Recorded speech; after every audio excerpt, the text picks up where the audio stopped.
Hello, everyone. Welcome to VR Verdict Podcast, Episode 1, Season 2, our weekly podcast where we talk about everything VR. I'm PJ. I'm Wookie. And joining me is the development team of Patagon, possibly Dungeon Adventures. You guys can correct me as we go. Some exciting news there. So, Welcome, guys. If you guys want to introduce yourselves. I'm Joren. I'm the founder of Something Awesome Games, and I originally was the main developer, and now I've gotten other people, and I'm now, I guess, more, I feel like a producer, who knows how to develop. So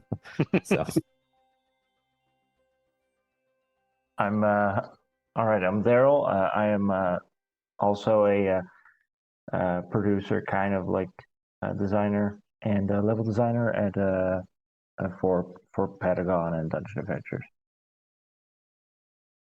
Yeah, and kind of Daryl's kind of the found, like he founded Dungeon Adventures with me, so I want to give him credit. Nice. Yeah, I'm Matt. I guess I'm the lead developer now on Dungeon Adventures. Would you say, Joren? Yes, you're the lead. Yeah. All right. Awesome.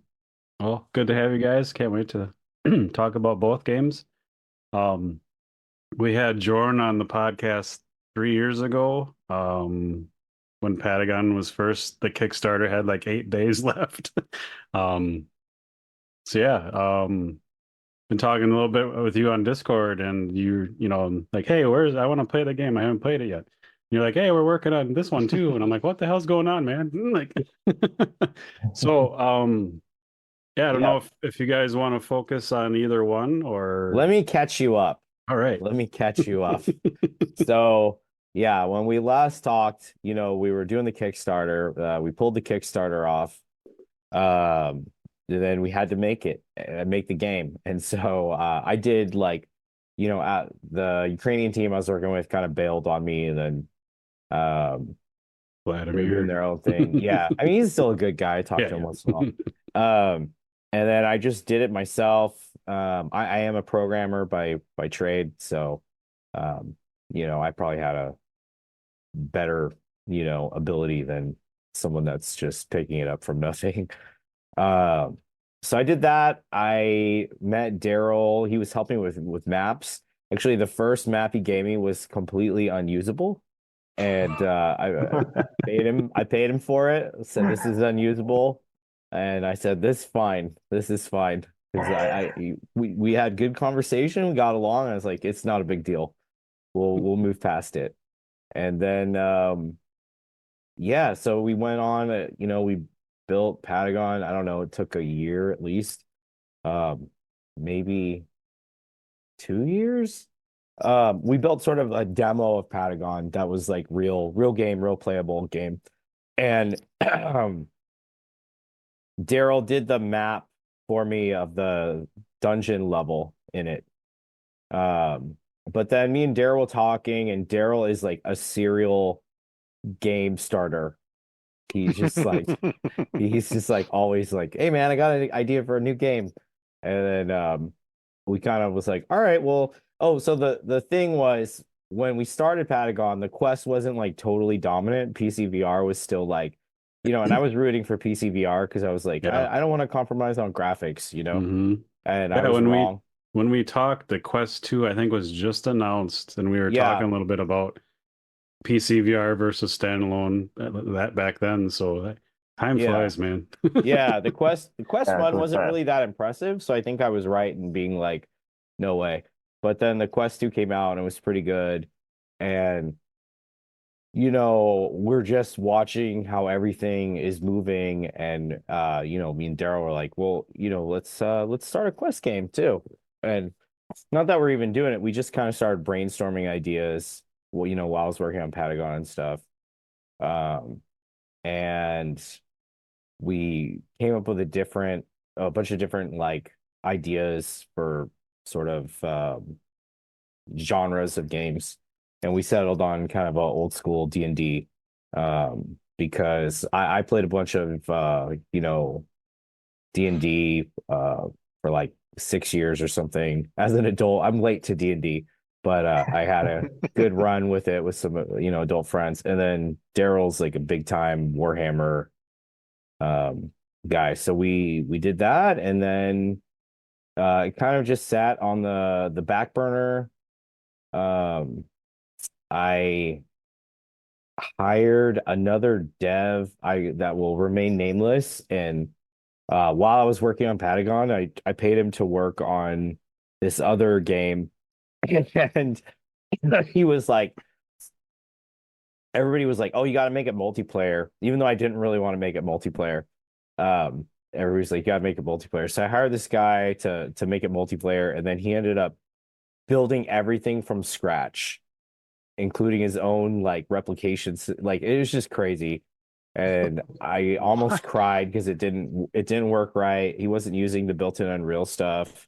And I was like so depressed. And then I talked to Daryl, and he was like, why don't you just abandon that and just build a first player game, single player game, and just like have fun with it? And I was like, yeah, you know what, you're right. And so I fired that dev, and then Dungeon Adventures was kind of bored, and then we started kind of working on it. But we didn't really get going because I was like, I have to deliver something on Patagon before um I can really go on this. So I don't remember. It was probably like a year ago. Uh, yeah, we delivered the beta on Steam for Patagon. And it was like kind of three little mini missions, and it was really fun. Um, and the only problem was at that point we were trying to figure out, okay, well, do we want to keep working on it? And it was like, yeah, but like PC VR is not doing great. And do we want to keep going down that path? So it kind of stalled at that point. So anyway, Daryl, you want to talk, or Matt, or yeah? It's also a very saturated market, right? The Steam, um, Yeah, in general, because I've released a few games on Steam, and it's hard to get through because there's just so much that people are offering. Yeah. So your game doesn't get noticed, or your game doesn't get seen. And with VR, it's kind of a new. That's not necessarily a new space, but there's just a lot more people that are willing to try games. Um, and I mean, it's it's also a lot more fun to work on. So in general, I think I think going for the Quest in terms of what kind of game you want to put out, I think is a really good way to do it. Except for going for VR Yeah. for the Steam. Yeah. And when you guys were talking about Patagon back then, like you were being super ambitious and I loved it, but you're like, we're gonna go on every platform, we're gonna have a flat screen version, I'm like, holy crap, that's a lot. Oh yeah, I mean, we could still do the flat screen version. We just haven't, we just stopped because we were like, I don't know where this is going. Yeah, it was hard. So, I mean, it's yeah. still kind of questionable. Like, I mean, obviously, standalone's kind of winning by a landslide now, but actually Yeah. think PCVR is starting to come back a little bit because the VR mods and stuff like that are bringing the a lot of mods things and up. all that stuff happening, and then the Quest 3 and the Quest 2 just being the main, like the bulk of headsets connecting to Steam. So I mean, kind of getting the best of both worlds. So yeah, for a while there was questionable. So I get it, like you're kind of in a limbo and you're like, maybe just wait a bit and see what happens. Yeah. I mean, that was also the map that I built for Joren at the beginning for Patagon was just way too big and saturated with foliage, and it was a nice map, but it just didn't work for VR, and it would never work on Quest. And I think the main idea with a VR game is to make it compatible with the Quest first, and then you can put it on Steam as well. Yeah, that's kind of what we figured out. So I want to backtrack. I want to get how Matt got involved. So meanwhile, I mean, this has been 3 years. A buddy of mine came into some money and wanted to start. This is when Metaverse was the craze. Remember, it was like everything's gonna be Metaverse. And well, my buddy started a Metaverse company, and He was building like a metaverse type game, and then he tried to make it multiplayer and create all this crazy stuff. And he ended up hiring really bad developers. They kind of ripped him off. But he also hired Matt to make a 2D version of the game. And Matt crushed it and basically made a really amazing 2D version of this metaverse game. That was actually the only thing that was completed from the project before it ran out of money. That was the prototype, apparently. Yeah. That was the, that ended up becoming the main product. Nice. So yeah, and that's on Steam, I believe. It is, yeah. Yeah. But check that out. What is it called? You want to give it a plug, or Are we allowed to Yeah, plug yeah. that? It's called RAM 1982. yeah. It's a multiplayer little multiplayer arena thing. Cool. I'll check it Yeah. out. Yeah. Um, So yeah. So Yeah, after, and then that through oh, that yeah. kind of that's when, well, you were obviously involved in that sort of project a little bit as well, right? So I was a sort of an advisor. Yeah. yeah. And then when it ran out, I went to Matt and I said, "Hey, I really like working with you. Yeah, have you ever worked on VR?" And he was like, "No." I was like, "Well, you can learn and it's not that hard, and let's work together." Yeah. Yeah. Yeah. So because I got to a point, I just got so busy where I was like, I don't have time. I had a kid, and like I was just like, I don't want things to languish because of, I don't have like as much free time as I did a year ago or whatever. So yeah. So with Matt and Daryl and me, it really, I mean, it's been what, a year that I we think it's worked about a on? year ago that I joined. Yeah. Initially I was doing the you just brought me on to do like the enemy AI, I think was the original stuff. Yeah. Um, which was really fun, and like I really sort of, as soon as I joined that project, I just got it. I really loved the low poly style. Obviously, I think that was a decision because of the hardware limitations, but it like looked really good. I thought, it really made it stand out compared to a lot of other games. And yeah, it was just fun. I just got it. It was going to be like a fun kind of D&D adventure, and like I think it fits really well in VR, that kind of game, because you're like physically swinging the sword and things like that. And that's something we've kind of like tried to make feel really fun. I think it's like the combat and things like that. So you can't just like waggle the sword around. It won't deal any damage if you do that. You have to really swing it, and you've got your shield there to block attacks. And I think it's just turned into a really fun little project actually. And yeah, and basically from there, so I did the enemy AI, and with the enemy AI as well, we've kind of tried to make each different enemy have different behavior rather than just being like a reskin and like with different stats.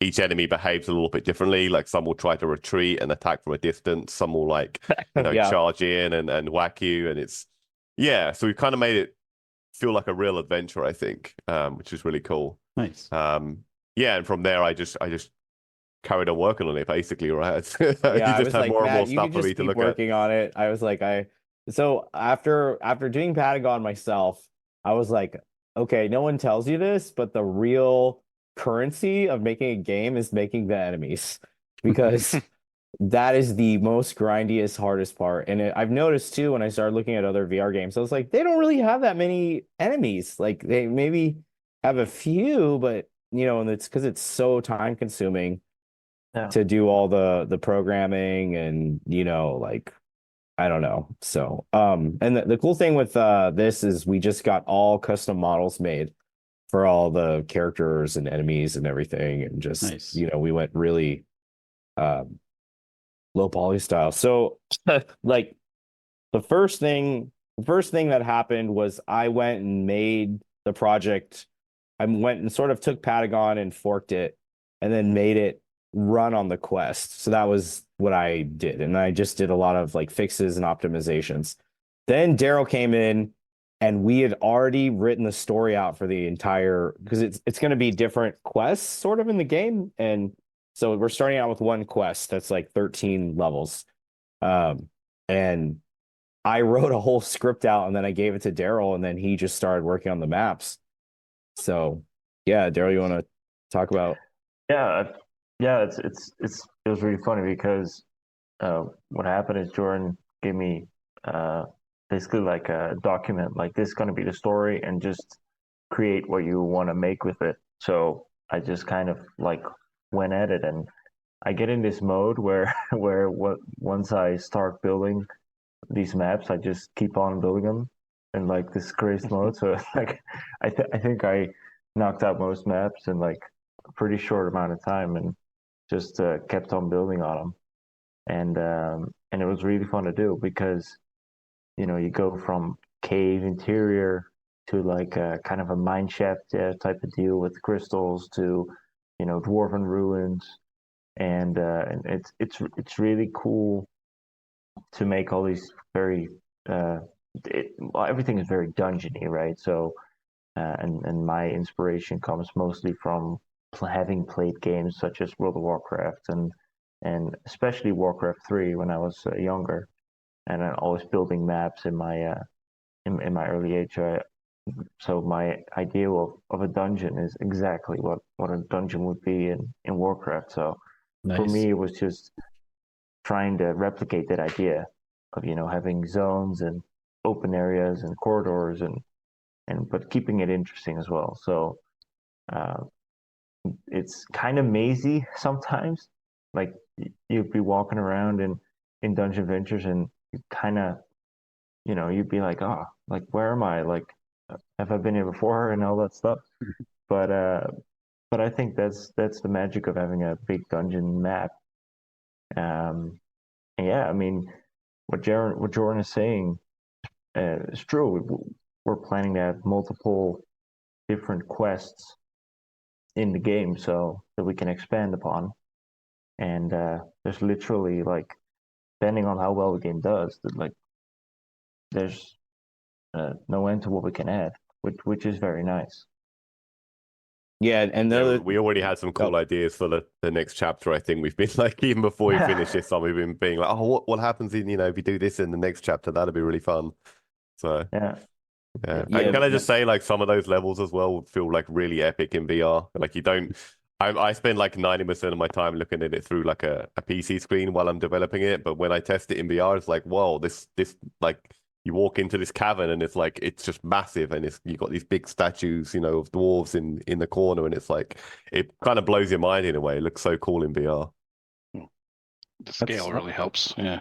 Yeah, that's my Yeah, favorite absolutely. aspect of VR is just scale and like having those moments where you feel small, That's exciting because that's one of my favorite game types. Like I don't I mean there'll be competitors, but like Ancient Dungeon and Eternal Dungeons of it, is it Eternal Dungeons? I can't remember. Those are my two Dungeons of favorite games. Eternity or whatever. Yeah, like those are my jams. So you guys sound like you're similar, but you'll have your own twist on it. So that's awesome. Because when we're Joren very first, we're very traditional because I that's played awesome. Dungeons of Eternity, and I was like, so I'm in a spaceship, but I have to collect rocks to save my planet, but I have to only fight with an axe. I was like, okay. I was like, it's a little weird premise, but yeah. Yeah.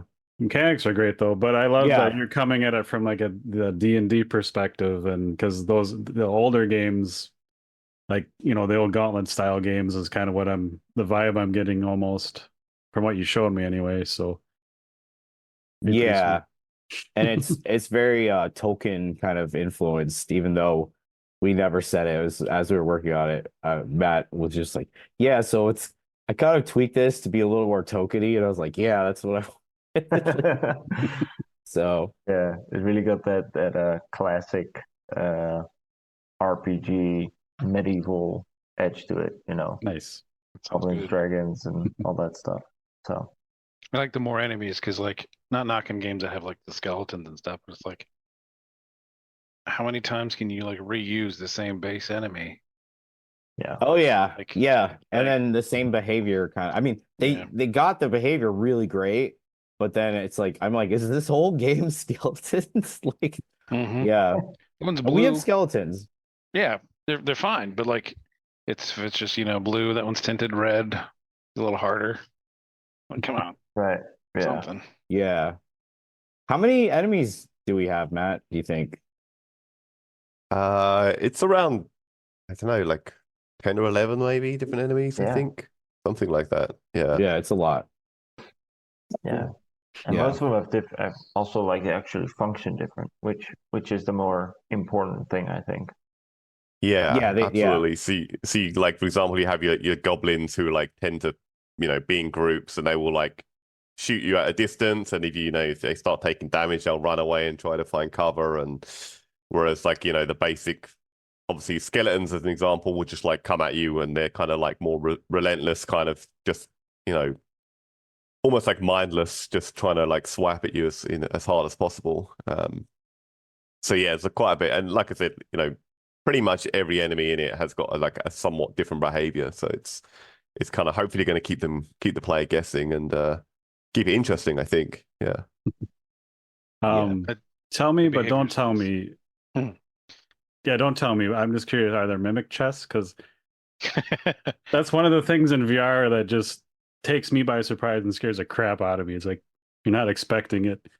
I don't want to know. Don't tell me. We could put No, that as a I note for don't. chapter 2. Yeah, I think we. Yeah, I don't think we. Yeah. Are those like that chest that attack you or whatever? Yeah, just Yeah, you yeah. think you're Good opening a idea, though. chest and it just puts your head in its mouth and you're dead. Good idea, though. There's one game Yeah. that does that in VR and it took me by such a surprise. It just freaked me out. So Yeah. Yeah. Jump That's, scare. Since I played Dark Souls a lot, chests just freak me out to begin with. Hmm. Yeah, so Here's- I feel like as Daryl made these really awesome maps, we just were like, okay, we have something because we were showing clips to people and people were like, hey, that looks really cool actually. And I kind of want to play that. So then we just kind of dug in. We're like, all right, well, seems like people like this idea. There's also a bunch of NPCs that you get to meet in it that kind of do sort of a story just by them talking to you and interacting with you and stuff. So I'm not going to spoil it, but Nice. Yeah. Yeah, I think we wanted to Another- make it like, even though combat obviously is a big part of it, I think we didn't want to just make it like a dungeon crawler. There's a bit of storyline to it. There are NPCs you encounter, so yeah, to make it feel again, to give it that kind of D&D sort of feel, classic kind of D&D feel. Yeah. That's awesome because some games skip that, and especially in VR, like it's kind of tricky to do, so I get it. But when they do it well, it really adds something special. So Yeah, and there's also a few puzzles sometimes, and the puzzles aren't that difficult, but it's just made to pause back a minute and don't constantly be fighting, and then eventually you just gotta think like, oh wait, like maybe I have to, I don't know, find a key or do something that doesn't include just fighting through it. You gotta appreciate the map too. So you gotta search around. So. Yeah. yeah. I mean, so some of the maps are pretty big, and especially in terms of skill, and that's sometimes hard to do with the quest. So it's definitely tricky to get a map to look good when it's extremely big on Quest because you can't use a lot of the nice rendering capabilities that you can for normal PC gaming. yeah, But I think it turned out pretty well. I'm very happy with all the maps so far. cool. Yeah, I Throw think throw some nanite on it. Get that up there. Wookie and I are similar. Like I think we spend a huge amount of time exploring, even if the game isn't built for that. Yeah. I like to check every piece of grass. I'm like, someone put the time in. I want to just make sure I appreciate this. So it's good to hear, like, if you're doing some bigger maps. So, I like to get lost in the world in VR and where the hell was it going? What was I doing? Type of thing. Yeah. So Yeah, Just walk around. I'm sure you can get lost. Yeah. When we play World of Warcraft together, we're the ones like my wife plays and she's really like organized about it. She'll do the auction house and she, line up quests, and me and PJ are just like two dwarves just wandering around like, hey, look at that tree. So I think we would aggravate her if she is in our party. Take it slow. Right. Yeah. Yeah, so the big breakthrough for us, I guess, was low poly, because with Patagon, I was just constantly checking the frame rate, like oh, I can't have that many trees here, and this enemy, I can't have that many enemies, and it was just like it was tough, and we couldn't go batshit, like we wanted to, but then low poly, we were like, dude, the frame rate is fine. Like it is no problem. And then we just allowed us to go kind of crazy with, building these elaborate maps and, tons of enemies and yeah. So a lot of people just don't understand. Like if you can stylize it correctly, and the game has an overall fit, it'll look timeless. Like right now, I don't know if I could go back and play anything before like, the Xbox 360 and not be like, ooh, that's dated. Like I could play Grand Theft Auto 4, it still looks pretty good. Probably some dated. But like I can go back and play like Wind Waker on the GameCube, I would still be in heaven, Exactly. That's what we're like. We're not trying to make it realistic. And then once you let that go, it's like, oh, well, then it gets, it looks good and it has a style. And, and Daryl really explained that to me. So I got to give him props on that. Yeah, I just started to notice that with VR because I play quite a lot of VR, and I think a few years back not that long ago, but I bought Battle Sister for VR, and I'm a like Jordan said, I'm a huge Warhammer 40K nerd, so I wanted to do it right because I wanted to feel like a Space Marine. Yeah, a Space Marine, or in this case, a female Space Marine.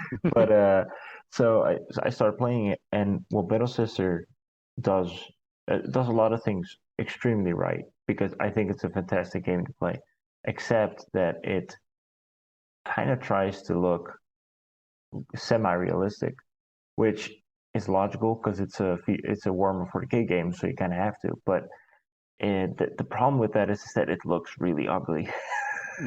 Like the game does not look good, and it's because they're trying to use high res meshes, and then they scale them down because they can't run them on the Quest.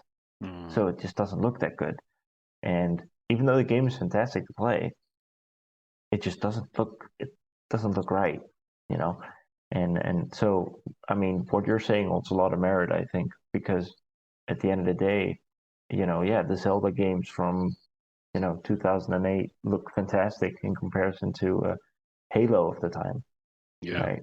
So I definitely think that we did a good choice with going for low poly because now we can do so much more in single maps.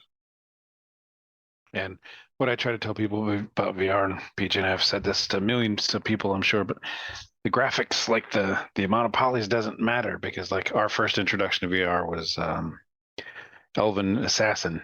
So it's like N64 era, simplified graphics, but like you don't even realize that you're just shooting arrows at your friends. So you can calm down on the realism and it's just fine.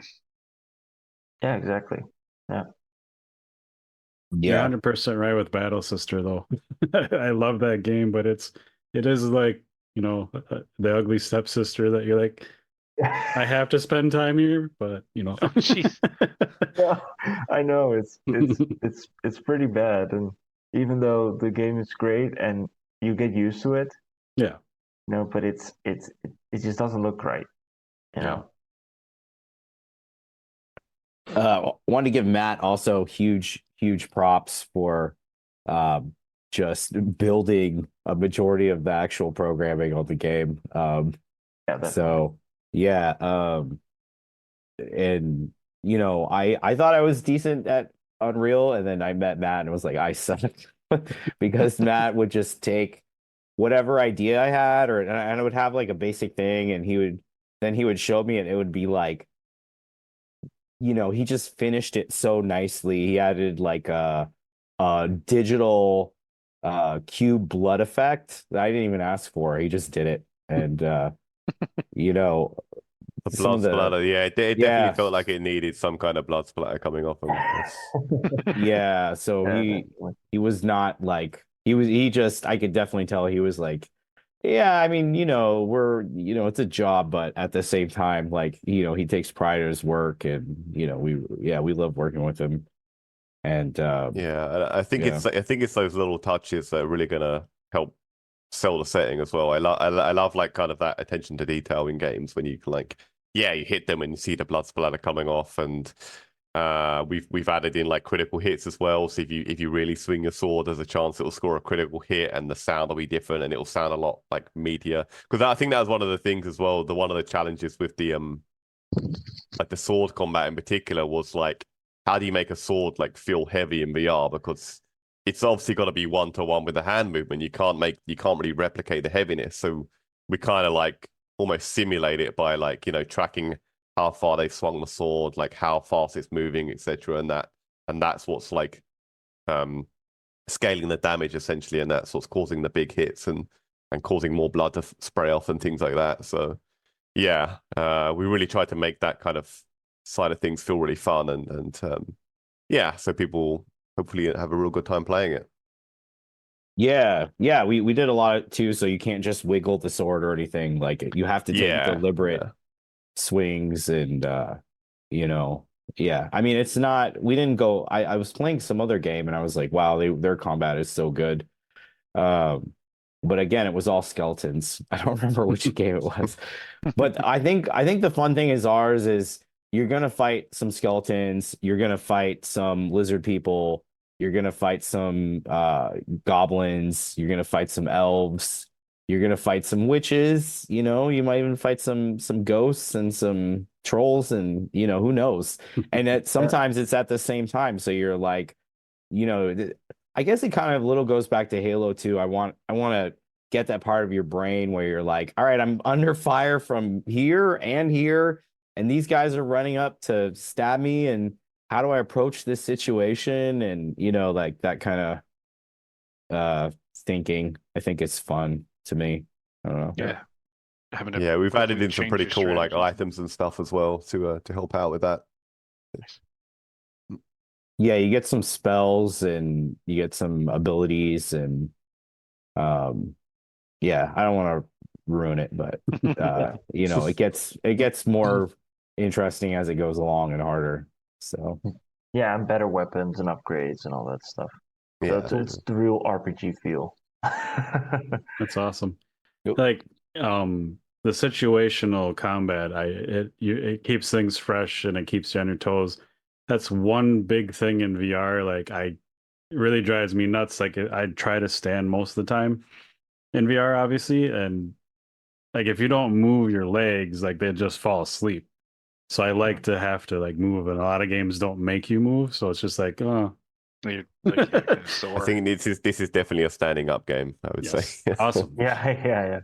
Do you Yeah. have one thing I just curious about, like for like spawns, like I'm sure areas have certain enemies, but is there any randomization to like spawning or like what happens type of thing, or how does that work for your setup? oh no, So yeah, yeah, you can talk about go it, on, Matt. John. You talk.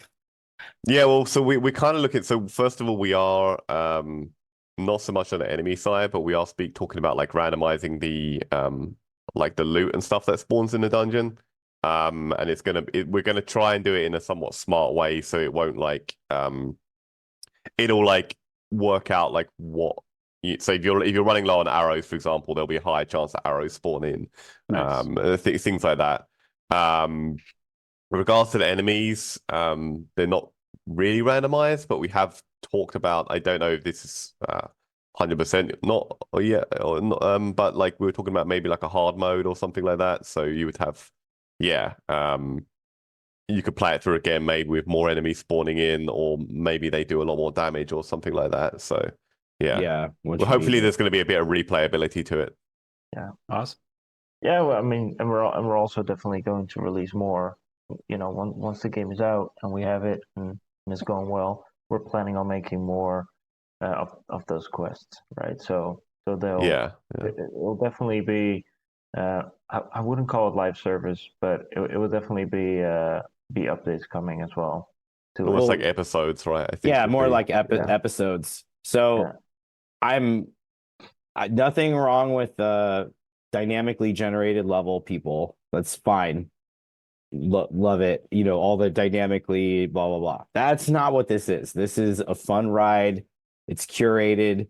We spent a lot of time making the maps, thinking about where to put the enemies to catch you off guard and to make it hard. And you know, I mean, it's in that way. I feel like it's riskier because we're like, no, this is old school game where you're gonna play it and it's like, but that's why it also looks so good because I'm playing some of the procedurally generated games and I'm like, okay, it's just boxes, like Yeah. one box to the next. So this Yeah. is more like a movie. We're trying to make a little movie or Yeah. something. I appreciate both, so I'm always happy with whatever. But there is something to be said, like if you're scripting the actual map and then the enemy location and spawning and like it, yeah, that's Yeah. awesome. Yeah, so it's maybe less replayability, but I think a more fun experience, and we're more like, hey, we're gonna make more. If you like it, we'll make another episode for you. You know what I mean? Like, and Yeah. if people like it, so that's kind of the approach we're taking. Yeah. I like your take on like you just set arrows if you're low on arrows because it's cool to like have that. I don't love unlimited ammo, but like it's cool to like not be able to use the same thing 100% of the time. So if you kind of have that balance, that's good to hear. Yeah. I think the crossbow as well, we've made it quite there's no like auto aim or anything on it. You have to like it's because Thank my you. sort of main concern was like, you know, if we just make the crossbow too good, they're never going to use the sword. So the crossbow is much more of like, you have to really aim it. You It's have to, hard. yeah, even me, even like I can't always get the right, shots off on it. And so while it is really good for like sniping enemies at a distance, once they start running at you and stuff, you're going to want to switch to the sword and engage in the melee combat. I And you love have a shield. Yeah. Yeah, that's awesome. I love Sword and Board, but I love the no aiming assist, and I know Wookiee Yeah. loves that. But I've spent a lot of time online with Wookiee, and that's one thing I just hear him swear up and down about. Like I'm Yeah. aiming here, and someone runs by, and my gun moves. Yeah, it's like So don't I know where to put the thing and I know how to shoot. I've been playing and don't do it for me because it's always going to be wrong. It pisses me off. So yeah, especially in VR, I love that you guys you actually kind of have to really aim. That's awesome because that adds the realism that kind of I don't want to say makes up for like the low poly because I don't agree No, with no, it. no. We get it. But Yeah. yeah, it adds that realism to it that helps. So yeah, like PJ said too, it forces you to change up your equipment and have to react to the situation at hand. So that's always kind of a fresh thing. Some people they just like to run through and shoot stuff, but I like to think. Like to be like, I got to drop the crossbow, or I'm going to get my head chopped off. Oh, you cannot Yeah. just run through this game. Yeah, I was I like playing a level, just kind of playing it through, and even me, like I know I died. I got to the end and just died. I was like, what the heck? Like I was like, it's tough. Some of the parts are tough. And even Matt, when we made that video, he told me he was like, oh dude, I almost died at the end. Like I was this I was close. legit worried I wasn't Yeah. going to make it to the end. Yeah. So awesome. yeah. Yeah, but I get nothing makes me happier than hearing the no auto aim because like back in the day we'd play like Titanfall on the Xbox, Yeah. and there's some of those people had like the little equipment they could go almost invisible, like the Predator, and I'd have that big Kraber sniper that you actually had to like it had bullet drop and it had timing. I'd see people run across, they'd go invisible, and I'd still snipe them anyway because I didn't have auto aim, and I was like, I've got clips of that. I'm like, that is the best time of my Xbox career. And then I play games, so I'm like, yeah, quests and everything, and it's just like you just move your hand and it's still just shooting right where the head is. It's like it's gonna Yeah. be over there. Oh my god, it drives me nuts. That's not a real skill. So No, it drives um me nuts. We had one guest on, but previously, making a pretty neat game, and he argued the opposite point. He's like, well, nobody online is going to be that good. They're going to need the help, otherwise they're not going to be able to hit anything. And it's kind of like he was one of those developers like, we know what's best for the player doesn't know what the player wants, and I'm like, fuck you. Like, don't tell me. Yeah. I was like, I'm not going to try your game because I don't want it to shoot for me. And he's like, well, I'm like, can you give him an option and take it off? I think we know better. We know best. And I'm like, Oh yeah. is it just going to play itself? Because what's the fun in that? So I'm glad to hear that. It's a skill.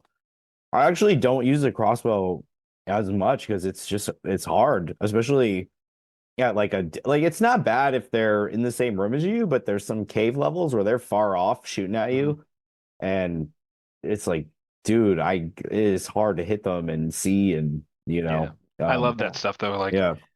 PJ could probably attest, because usually when I'm playing, when we used to have a bigger crew that would play, and I had time where nobody else was playing, I'm sitting there practicing, getting ready for everyone else, when we are playing. But back in the day, I remember playing like Skyrim, and you're in a cave and you see somebody way over there, and I'm like, quick save, and I'll just sit there and they'll just lob like an arrow, and then I'll like reload the save. I'm just sitting there like for 45 minutes practicing archery on that person that's like, I don't know, half a mile away, and I'm like, oh, there's a console command to increase the distance, and I'm sitting there like, and I'll get to do that like once while we're playing in a game live, just like, look at that shot, and then that's the rest of my night is terrible. But on the same thing though, like it might sound weird, but I enjoy in VR like actually dodging arrows. Like you feel like a badass, like, and that helps you move your body. Like I said, your legs will go to sleep if you don't move them. So you have to dodge it, and you have to move the shield where the arrows are coming, or that's else awesome.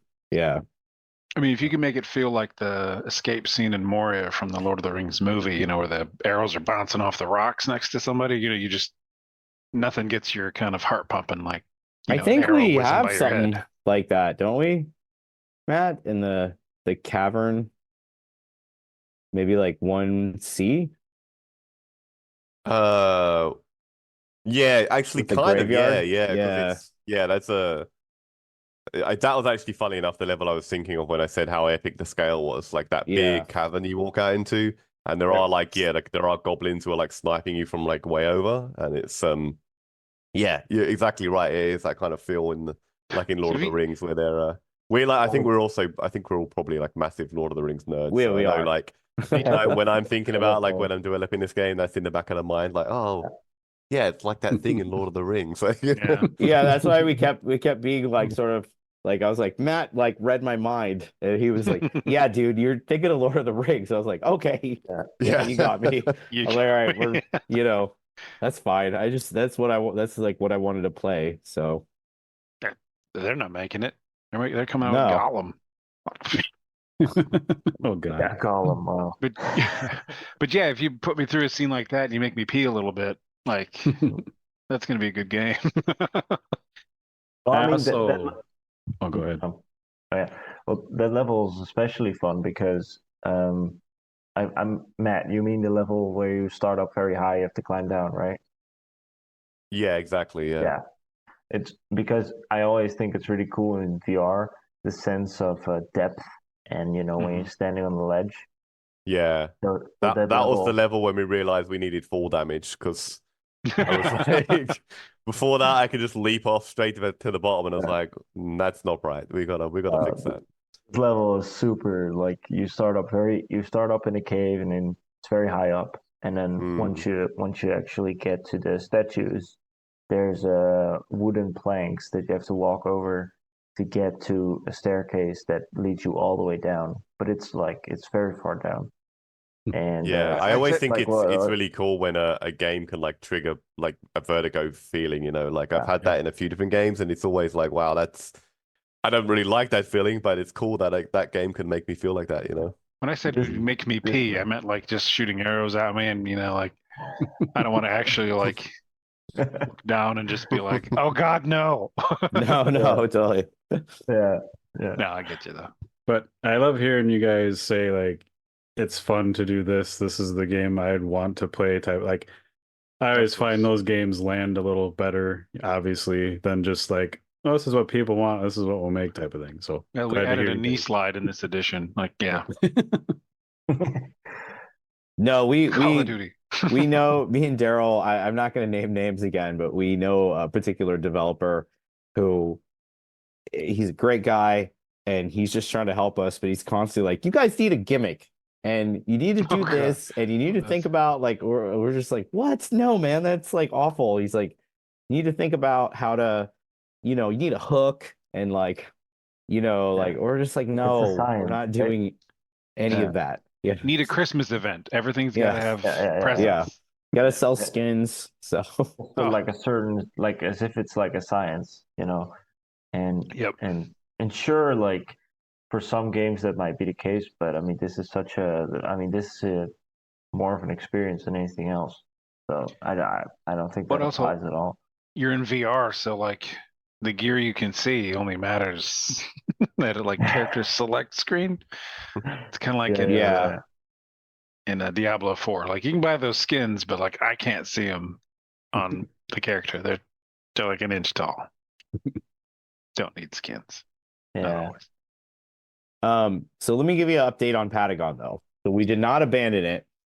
I paused it while we were doing this, and then at some point I had a eureka. I was like, I am gonna redo it in low poly.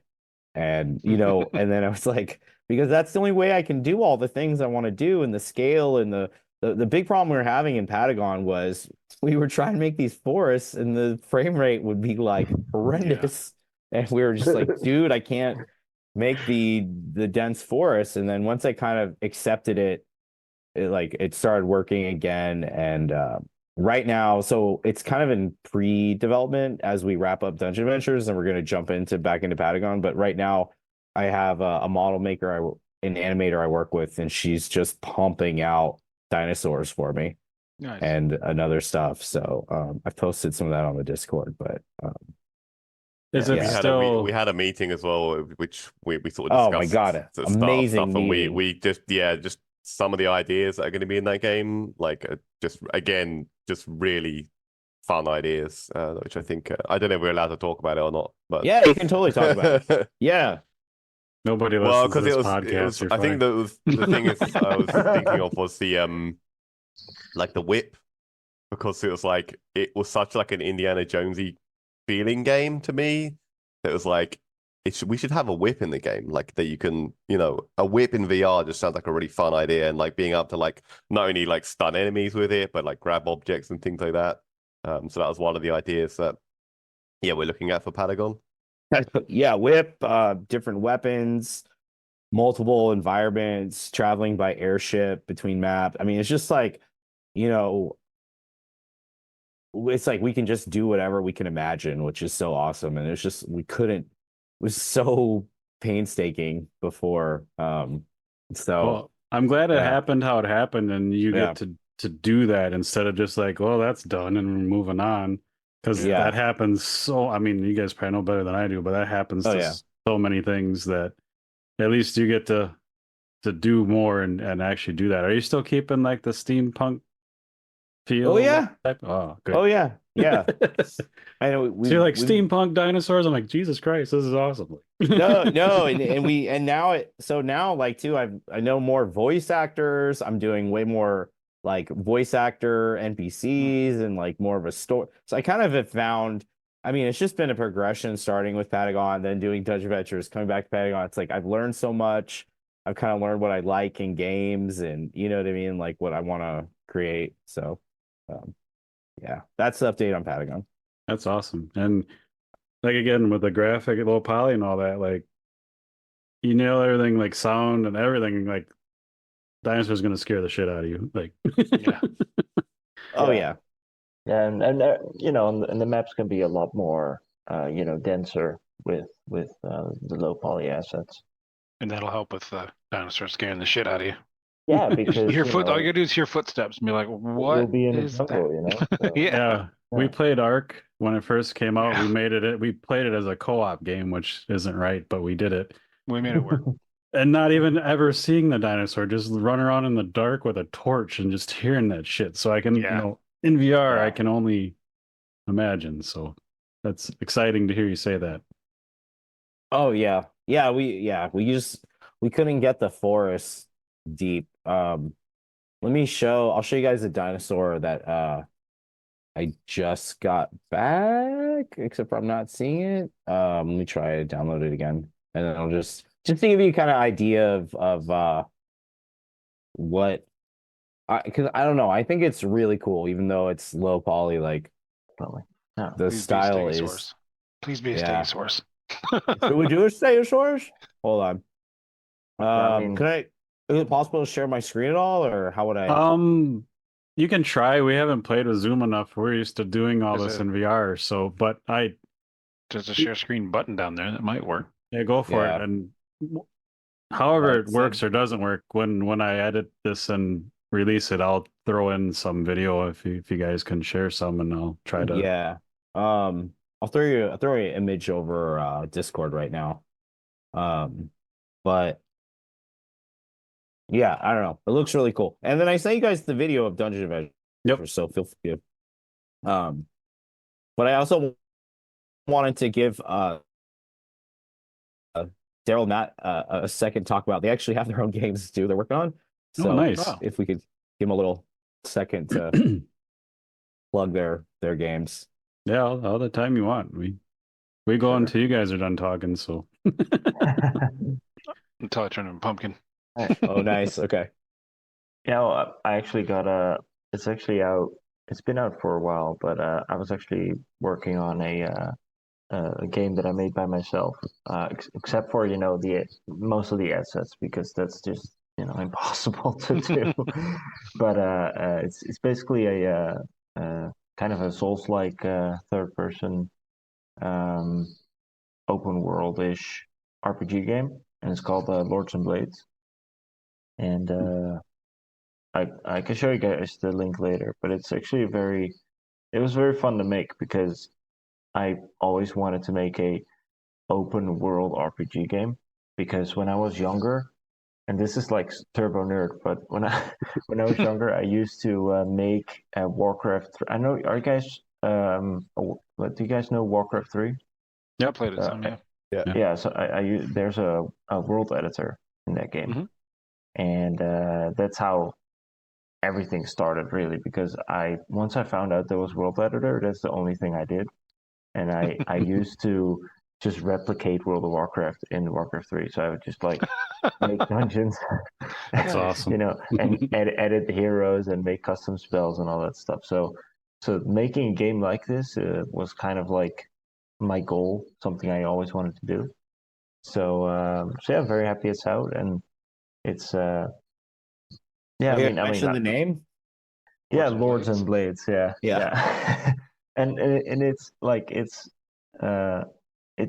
hard to get into Steam and get traction and everything because it's so saturated, right? Yeah. But I'm just happy it's out, and there because people like it in general, so pretty Well, cool. Nice. anyone watching or listening to this, we'll have the links for everything you guys mentioned. So if it sounds up your alley, check it out. And I'll be checking them out, sharing on Twitter. Yeah. So. Thanks, appreciate it. And back when I was going to school, I always wanted to don't take my idea, but I had a group of friends. They all fell through. But when I realized when Warcraft 3 came out that the trees, like the elf trees, you get up and walk around, and they would grab the units and just like smash them and stuff. And I was like, I need to play dodgeball with these trees. So I wanted to build. You control the tree building, and then there's and little players everywhere, little people everywhere, and the other person's controlling a tree, and you just pick them up and try to chuck them at the other tree. Right. And I was like, we need to make this. And then everybody was like, that sounds dumb. I'm like, that is not dumb. You're dumb. And then I lost all my friends because I called them dumb. Not really. But That's funny. I mean, that's the cool yeah. thing about Warcraft 3 is that everyone made their own game in it, Right. And I mean, Dota is a very good example of it. And yeah. So it was definitely something that kickstarted my whole game development. Well, yeah, everything. Because basically, when I was 13, all I was doing was making Warcraft 3 maps. That's awesome. Yeah. Nice. And Matt? Yeah, so I'm my own project is a game called Out Here Alone, which is a minimalist sci-fi horror roguelite with couch co-op multiplayer.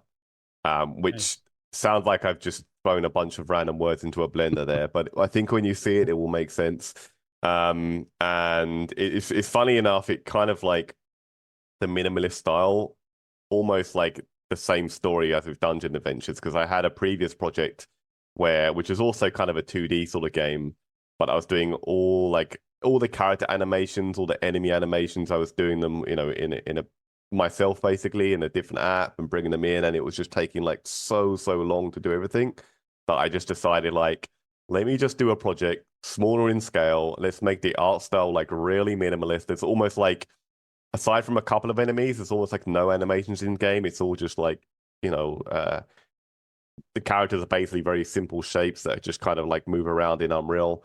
Um, yeah, and that's even that has taken me like, the best part of a year and a half to develop. So And he's not even um, done. He's like yeah, midway. it's getting there. It's just at this point, just getting into alpha, so it's like feature complete. But it's still got some polishing, still got some like content stuff to do. But yeah, it's up on Steam if people want to wishlist it.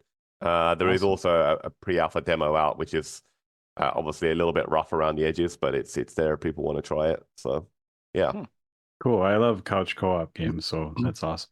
Yeah, well, it's actually like there's a game. What kind of I had the idea for it for like ages ago, but what kind of inspired the couch co-op thing was a game called Lovers in a Dangerous Space-Time, Dude, which I had I was on the I Oh, Switch. was that I game was was awesome. hoping you said that. That's my wife and I's favorite game to Yeah, play I, that's a together. I great. I played that during Yeah. lockdown, and I just had such a great time with it. And I realized as I was making this game, I was like, that could be a thing. You could just have that as a multiplayer game. And so the idea is drop in, drop out as well. So you can play it single player, but like at a touch of a button, your character basically splits in two, and you can basically play it two player at that point. That's awesome. So that was a big inspiration in terms of the gameplay. Sounds painful. They just split in two. It kind of makes can't do sense when that? you see it. Okay. Hopefully. I have to go look it up. Like, ow. Yeah, I've seen Matt's game when he does Twitch streaming when he's working on it. Nice. And Nice. yeah, it's very I would say like a beautiful game. But it's like I don't know, how would you describe it, Matt? It's like almost like it's like Matt's little beautiful work of art piece of like Yeah, it's yeah. very artsy because it's so minimalistic. It's kind of it's I don't want to like get too pretentious with it, but it's like yeah, I'm a big like horror fan, so it's like horror elements and like, but because like again, just in terms of the assets, I just didn't want to spend time building a million different assets. So I was like, let's just make it super simple, and it kind of looks a little bit artsy. To Nice. me, it always reminded me a little bit of Limbo. I don't know if you know Nice. Limbo. That's I what get that a lot. I get that. Shadows, yeah. You would like so many people will see that game, and even my previous game because it's in black and white and it's 2D. It's like, yeah, look, oh, it looks like Limbo, which I really Oh, appreciate because it's a Limbo is a great fantastic game, but game. also like, Yeah, well, yeah, Amazing pretty game. much before you everyone even says that. said it was black and white, well, the way you're describing it, I thought of Limbo right away. So that's pretty crazy. Yeah, yeah. It's a great game. So yeah. And then Daryl, are you gonna do a VR game? How are you Yeah, feeling about yeah, that? yeah, I've yeah, been trying yeah. to get So Daryl into VR.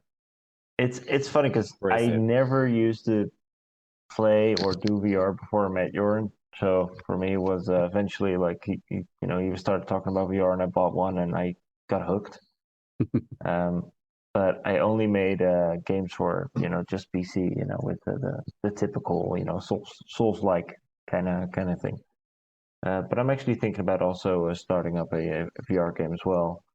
Um, which I'm not entirely sure how it's gonna pan out, but it will probably be kind of like a zombie shooter kind of thing, where it's very focused on gun realism and actually having to you know handle the weapons in realistic ways, so to speak. So yeah, but That's definitely something I'm thinking about doing. I hope you Yeah. do it, man. I really like that game, honestly. Like he gave me the GDD on it, and I was like, this is I mean, just as a VR head, you know what I mean? Sometimes you read it and you're like, yeah, this seems like a scenario that would be fun to Yeah. play. Yeah. So it's not like a regular zombie game. It has a twist on it. Yeah, it's the main idea is that you get so you're like how in zombie games and movies you're always immune to the disease, you know. And in this Mhm. game, I wanted to really knock home that you're not immune, but there's a serum, and you have to constantly make sure you're that you're using the serum, so to speak. I don't know if it's going to be pills or if it's going to be like actually having to inject yourself with with the stuff. But I really wanted to have a mechanic where you are surviving, uh, you know, zombies, but also you have to like actually think about, you know, if I get bitten, I need to find more of the serum and that kind of stuff. So it's kind of a survival horror, and then with a main mission as well. So Nice. it's pretty cool idea. I'm just really trying to work on it and kind of get it out. And if you're focusing on like weapon realism, like I think that's one thing, especially in VR, like they're not that I've ever lived through a zombie horde or anything, but to me, like fumbling to load a gun while something's coming at you very slow, like that's just tense. Like instead of And just also, shooting 100 things, like yeah, getting and that last bullet in the chamber and yeah, and I'm not planning about making.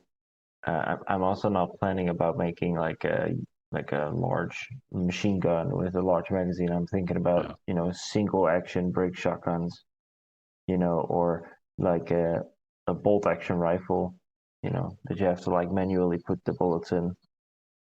So Yeah. it's not going to be like a Doom shooter. Mhm. It'd be more like a survival shooter. Yeah. Because like You to know. PJ's point, we played a lot of Pavlov on PCVR. It took a break to come to standalone and stuff, but like didn't tell you that when we first played. You got to figure out how to load the guns. So Yeah, I know you yeah, said yeah. you weren't gonna have a big machine gun, but I got like the M60, and I ran out, and there's PJ doing something, and it's only us two in the map. I think we were probably Yeah. playing the old GoldenEye maps that people made in Unreal for that game. And I'm sitting there trying to figure out how to load the gun. And PJ, I know he's out there because we were shooting at each other. I don't know if he's coming behind me or what. But then I'm like, I can't get the gun to load. And it was like, I'm going to shit my pants because I don't know what's going on. Like that, if you can Yeah. craft that, you don't need 100 zombies on the screen or anything. You just need like fumbling with that last bullet, trying to get it in there or something. Holy I crap. think I snuck up behind you, whispered, and knifed you, and you Yeah. like screamed. Yeah, I did. I play a That's lot of awesome. Onward, so it's Oh, yeah. kind of like that. Yeah, where I at one point I played it so much that I was just like, I don't know, like you get really good at it too. It's like it's such a it's just so much fun to play those games. So I really want to do something with that in mind, but I'm not sure, how crazy I want to go. If you can just create that atmosphere, because Onward 2, I only played it a few times, but it has this real like closed in sense, like you don't want to move forward because you don't know when you're going to get shot. And like when Yeah. somebody shoots and a bullet goes whipping by your head, they have that crack, like a Yeah. bullet just went by your head. Like Oh, you yeah. could almost Yeah. feel it. That would be exciting because then you could make it suspenseful and that Yeah, sounds yeah, like fun. and not a lot of zombies will be required, and that's the thing. It also won't be, it'll be years after the apocalypse happened, right? So everything will be apocalyptic kind of thing. Kind of calmed Yes. down and settled. Yeah, and there won't be a lot of zombies, but like, you know, it'll be it's scary if you see them, kind of thing. Makes it Which, worse because you go into like a public restroom and you're like, I need supplies. Is there anything in there? And you're like, you don't know. yeah, But you could get through that whole encounter without seeing a zombie, and it would be just as bad for your yeah, heart rate. exactly. Yeah, Like yeah. I could have gone wrong. That's I kind of love it. what I wanna create, but it's not I don't have a concrete plan yet. Let me just put it that way. But still, the scope of the games you guys have been talking about really, you would make me pee my pants at some point. One of you guys would. Oh yeah. That's the goal here. Yeah, they Cool. really like horror games. I'm actually not a horror guy. They both love horror games. Yeah, that's one thing in VR I have a problem with is horror. Like movies don't bother me, flat games, but anything the remote, and it's not even like horror, just suspense is just something in VR that just triggers me. So Yeah, we played one round of that Phasmophobia or whatever, and we didn't yeah. read up. We just kind of walked in blind, and that was freaking terrifying. Oh Yeah. yeah, I played that too. Good God. Yeah, Yeah, Phasmophobia is scary. Yeah, yeah. especially in VR. It's But we also didn't know. one of the most funniest games I've ever played in VR. I could see that. We didn't know you were somebody supposed to stay in the van and monitor sanity. We just four of us just went in there. We were like, "What is this radio I have? I don't know." And then the lights flicker and somebody gets murdered. I Yeah. have a clip of that, and Wookie, I think I might have already been killed, and Yeah, Wookie knows he's about to die, and he's like jokingly like telling the ghost to fuck off and shit. Like it's just pure gold. Like yeah. They don't as you like can that. tell, he's like frightened. I was scared. But then I did have like a Brendan Fraser moment from The Mummy. We did a live like walk through. This is a different thing, but we did a live walkthrough like a zombie place where there's actors dressed up like zombies and they're trying to, you get too close and the radar makes you bite. They had all these people screaming at us go through, and I think there was somebody in a gorilla suit, like a zombie freaking gorilla or something. And he just howled at me, and we're all like terrified. And I started howling back at him, like in The Mummy when he starts yelling at the zombies or whatever. And I felt like a badass. I'm like, I would do okay. Just New all back. pants. Yeah. Yeah, it was great. So I was yelling at a ghost, and I didn't make it. Um, yeah, we got to wrap up pretty soon. I want to just talk about really quick what games we're all playing, if that's cool, or we. Yeah, man. Yeah. Yeah. Wookie, I sent the picture of the dinosaur that he sent over via Discord just so you can take a peek. Oh, cool. Yeah, go ahead. Oh, all right. So I just picked up like a spaceship shooter from App Lab. I'm gonna try it tonight. I'm very excited to play that. I feel like there's not enough of those kind of like X-Wing, Wing Commander type games. So I'm gonna play that. But I have become addicted to playing pickleball in VR. Have you guys played that one? Oh my God. Oh my That God. game is amazing. It's insane. It's like I fiend to play it. I'm just like, all right, I gotta go play pickleball. Like, leave me alone. I gotta go play pickleball. So, I don't even know what the hell pickleball is. I'm so behind the times. It's like tennis mashed up with ping pong. Literally, like it's a smaller tennis court with a wiffle ball and a ping pong paddle. Basically, like yeah, the rules are a little I haven't different. played it either. Oh my God. my friends and I got into it over the last summer, and we just played last weekend. And he's like, "What the hell are you talking about? Pickleball?" Like, But you gotta admit, it works really well for VR. Like, yes, you just are like, okay, I feel like I'm here and playing pickleball. Like, Mhm. yeah. So, And if you're talking about the Respawn one, because there's a couple of the titles.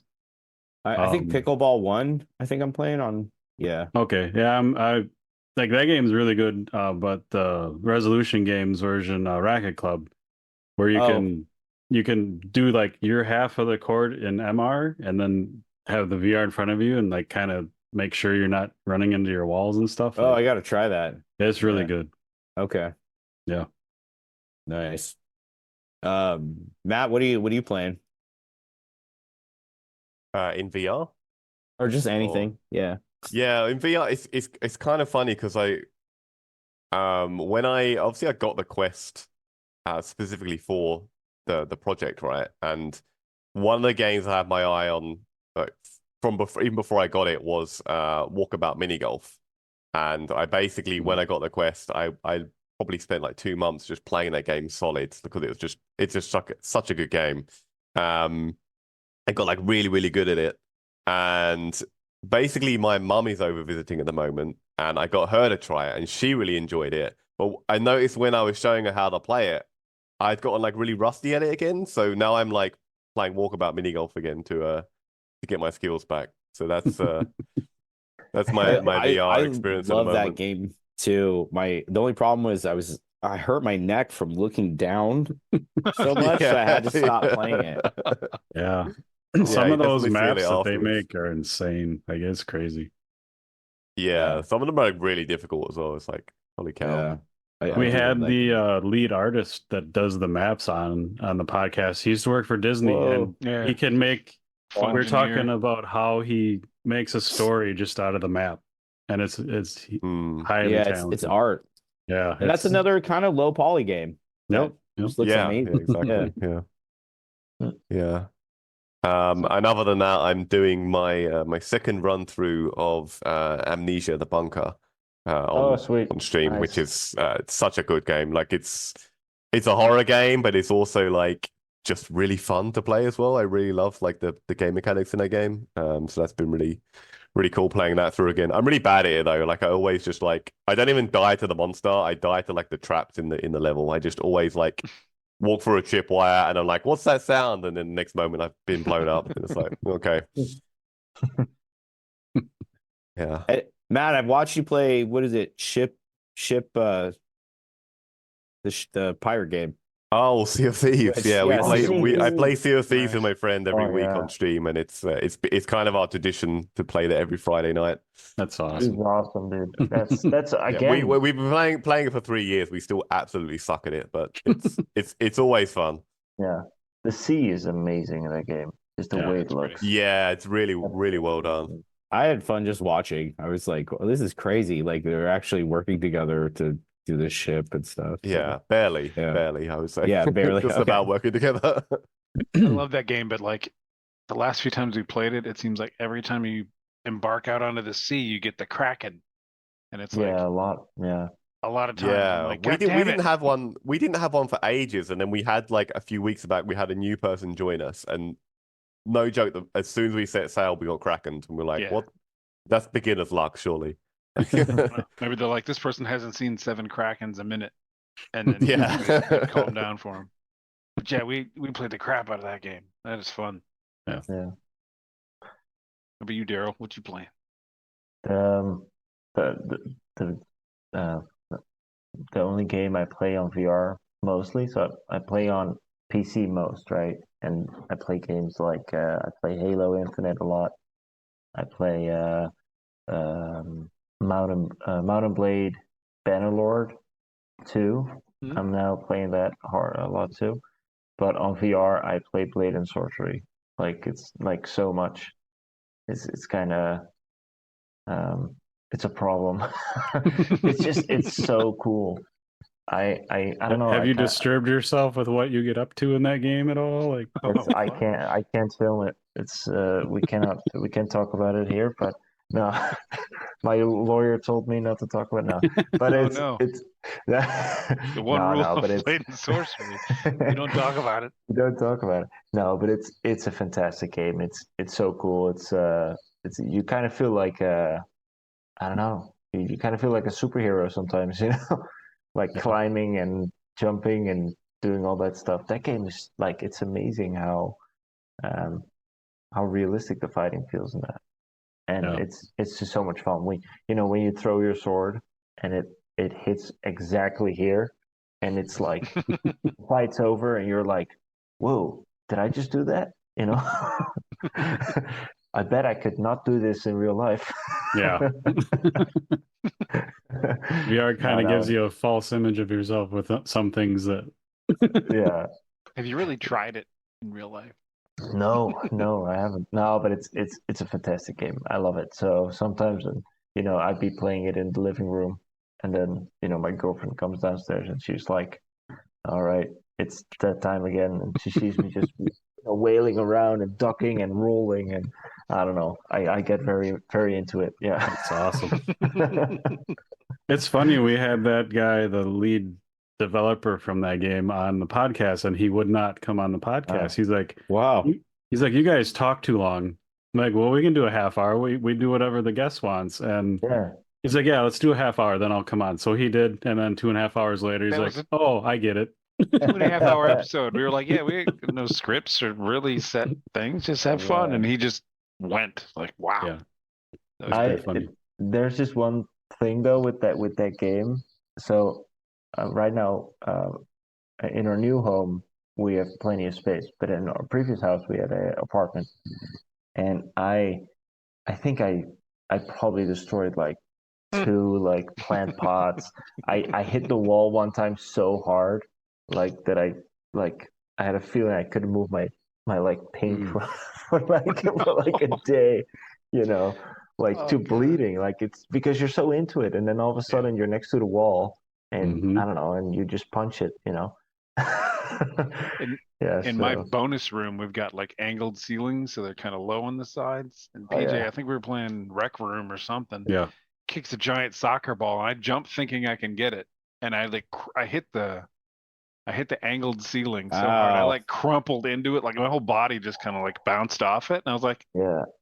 I That was gotta a go. that was a horrendous noise. I It still can was hear it it. was It's bad, but Yeah, it's just so like you're so into it, and then before you know it, you're against the wall, and you just full up punch the yep. wall. If my controllers, I've had them replaced once already. If you see my controllers, it's insane. They're just completely busted up. So bad. Need a padded room. Yeah, I do actually do. But I your need one. your brain just doesn't know that Elven Assassin game, that first time we did, I tell this story all the time. But I went to dodge an arrow and I saw this Nintendo 64 graphics barrel next to me. My brain's like, that's not really there. Don't try to lean on it. But as I was dodging the arrow, the other half of my brain was like, sure enough, go ahead and lean on it. And I just fell right on the floor. Yeah, It's like, that's fine. I'll heal.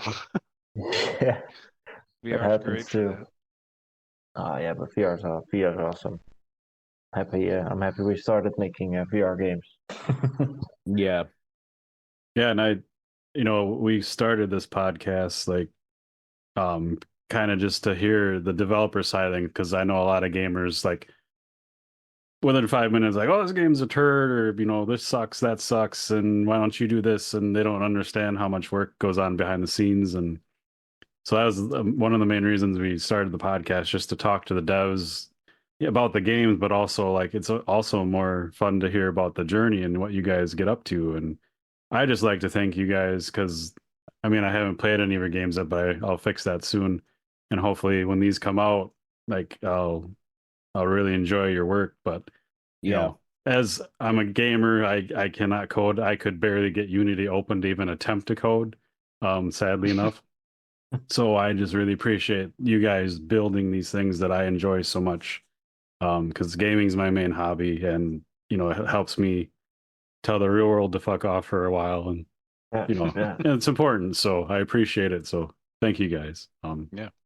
Thank you guys Yeah. too. I mean, we're all gamers by heart, Yeah. So yeah, I think that's important. Yeah, I I'd think tell it's what you you, were touching on earlier as well. It's saying like about it. It's I think if you're making something that you enjoy that playing, then I think that's the main thing, and I think that's that shows through in the work as well. And if other people enjoy it as well, then that's kind of a bonus. yeah, it probably, I'm assuming, validates you and just makes you realize, like, hey, there are people like me out there. Because some days you don't feel like that. But I won't share games I'm playing because I'm a weird duck. Like I'll play 10 games one day, I won't play anything the next, and I just bounce around whatever No, I sounds want. good. What are you playing? Well, that's what I want to Yeah. Oh, hear. Yeah. well, on in VR, I'm still working through Asgard's Wrath 2. The first game was like my all-time favorite VR game ever. Yeah, I'm still Second working one's through it. second one's been great. I also halfway through, sadly, still through the Assassin's Creed game. I love that thing. Um, I'm a big fan on, flat screen. I just started playing Grand Blue Fantasy on PS5. It's just like an old school JRPG type of thing. Really Cool. digging that. Xbox, I'm playing Myth Force most recently. It's on Steam too. It's just a flat screen game, but it's drawn like an old 80s cartoon. Has, all the creatures and monsters we've been talking about, all the old staples, and and when you build up enough power, you click some buttons and there's a really cool 80s riff that kicks in and you just feel like kicking some ass. So really cool game. Those are the main things. So, but there's a whole other list I won't get into. Oh, I don't know if Wookie, have you been playing anything? Yeah, You've been kind Wookie. of doing other stuff.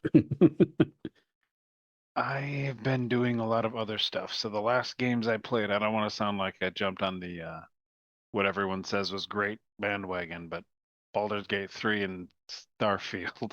But I I had mean, those they, before everybody said they were like game of the year. yeah.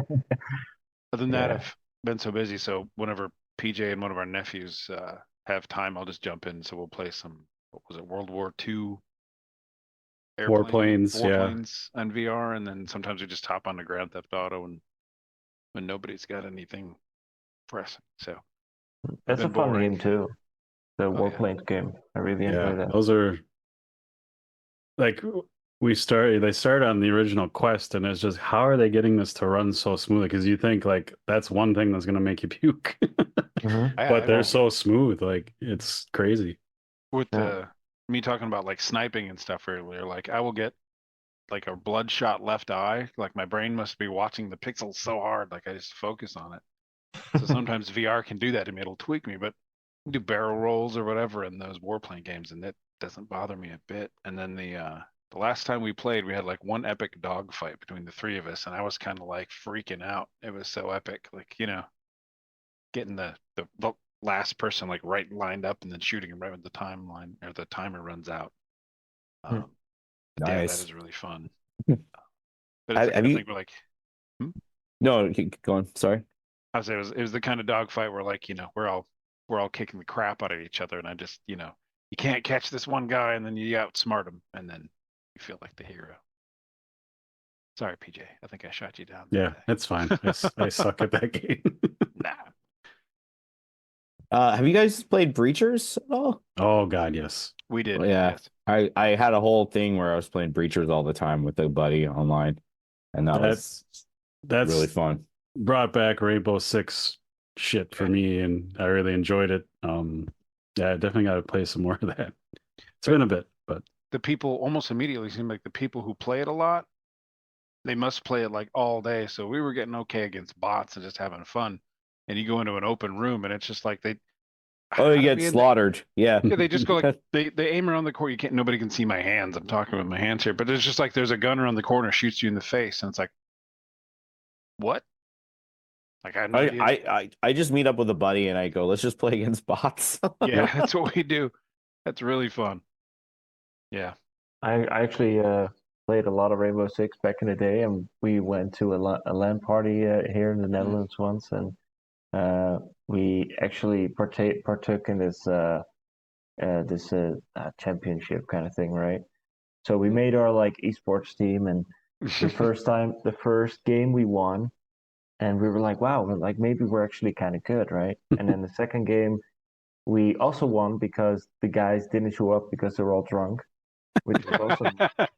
And then the third game was like versus actual good people, like all like 18-year-olds that like are playing 16 hours a day. mm-hmm. I've never been so humiliated in my life. I got absolutely destroyed. Yeah. And that was really fun though to do. But oh my God, they're so good. That's so hard with those games, right? With the actual competitive games, it's like you can't even try. But okay, we got to get back into Breachers. I was playing with a couple of friends and Zim from Def Reality podcast. Had a lot of fun, and I was started to kick some ass before the night was over for a first time. So they added a new big winter like snow map, so it was like, oh sweet. I'll have to check that out. I think the last game we played that was just against bots, Samson, was like, Wookie's gonna give me nightmares. And I was like, mission accomplished. I don't remember what I did, but yeah. I love that game. Yeah. All right. Should we call it? Yeah, Yeah. well, thanks guys. This was a great chat. Yeah.